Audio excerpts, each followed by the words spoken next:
Well, hello everyone and welcome to today's class.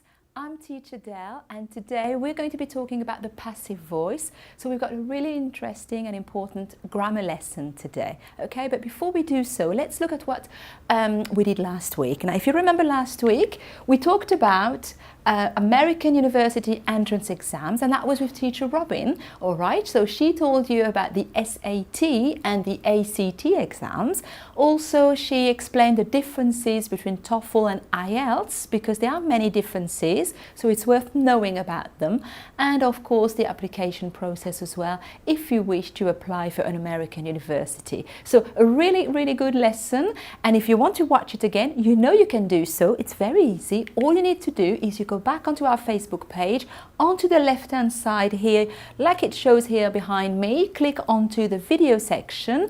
Then in another window, you're then able to select the class that you want to watch and you can write comments and then we will reply to you, of course. But let's talk about today's class, the passive voice. Okay, so first of all, the active voice, okay, the active and the passive voice. So let's have a look at this. Right, when do we use the active voice? Okay, so basically we use the active voice when the subject is important, all right? Also, some verbs are only used in the active voice because there is no direct object or, for example, occur, happen, exist or fall. Okay, so it depends on the verb really. Let's have a look a little bit further. How do we form the active voice, right? Now, first of all, the structure here, the subject, the verb and the direct object, or the subject, the verb and the indirect object. But it's easier to understand with an example. So let's have a look.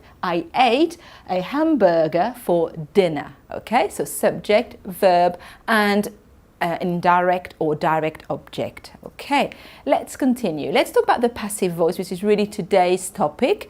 Right? So when do we use the passive voice? Well, when the focus is on the action and when who caused or performed the action is not important. So for example, when it news reports or scientific facts as well. Okay, so you may not realize, but when you read a lot of English, you find that we use the passive voice a lot. Okay, so how do we form the passive voice? Let's look at the grammar structure again here. Object plus the verb to be plus preposition by plus the subject. Okay, so the verb to be must be in the correct tense, and that's usually where the problems are. All right, sometimes we can actually omit by plus the subject, so it depends on the sentence. For example, the house was built by a famous architect. Okay, so something was built by someone. Okay, so let's continue here. Changing from active to passive, and I know that some of you that are learning English at school, you may find that you need to do that as part of an exercise. So it can be a bit difficult because of the tenses. So let's have a look here. I've got some examples. In the active voice, the present simple, Bob feeds the dog. Okay, the action, Bob does the action, feeds the dog.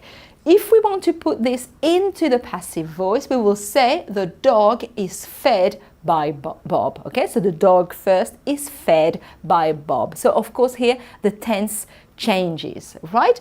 In the present continuous, Bob is feeding the dog, all right? So remember, in the passive voice, we're going to use the verb to be, present continuous, okay? The dog is being fed by Bob, right? So again, we go from active to passive.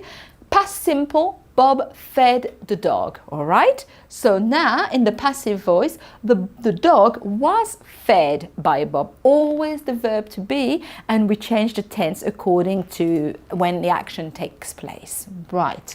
So now more tenses, past continuous, Bob was feeding the dog was being fed by Bob, right?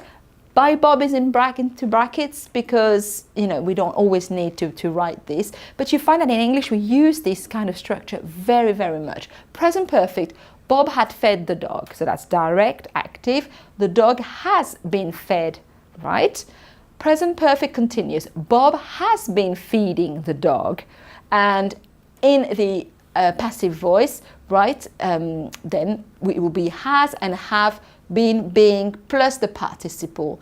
Okay, so I know just like this is just an introduction really for today, just a summary. So it's always better to try to read as much as possible to then look at when we're using the active voice or the passive voice. Okay, let me see. Passives with two objects. So, for example, the active voice, she gave me a present, right? So passive voice, example 1 here, a present was given to me, okay, by her, by Jenny, let's say. Number 2, I was given a present. That's really, really common to start like that in English. I was given a present, okay? So, then, like I said, just an introduction today. You know that you can watch the class again afterwards, but let's practice together. So first of all, change to passive voice. A man stole my bike yesterday. Okay.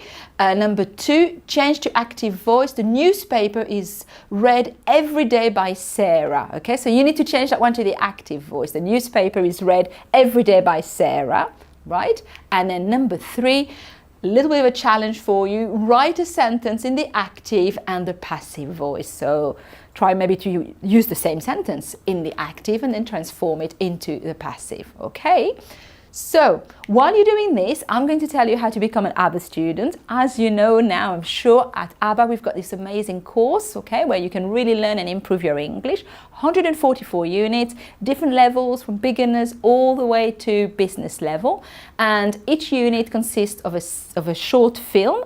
Lots of different activities are based around the film. We've got video classes where we teach you the grammar, okay, so we will have a class about the passive voice and the active voice, so in a lot, in a lot more depth as well, and also a short assessment test at the end of each unit to make sure that you've understood what you've studied. Okay, so it's a very flexible course. You can learn wherever you like. You can download the application on your phone, on your tablet, or you can actually work on your computer as well from home if you wish to. You can start on one device and you can continue on another device.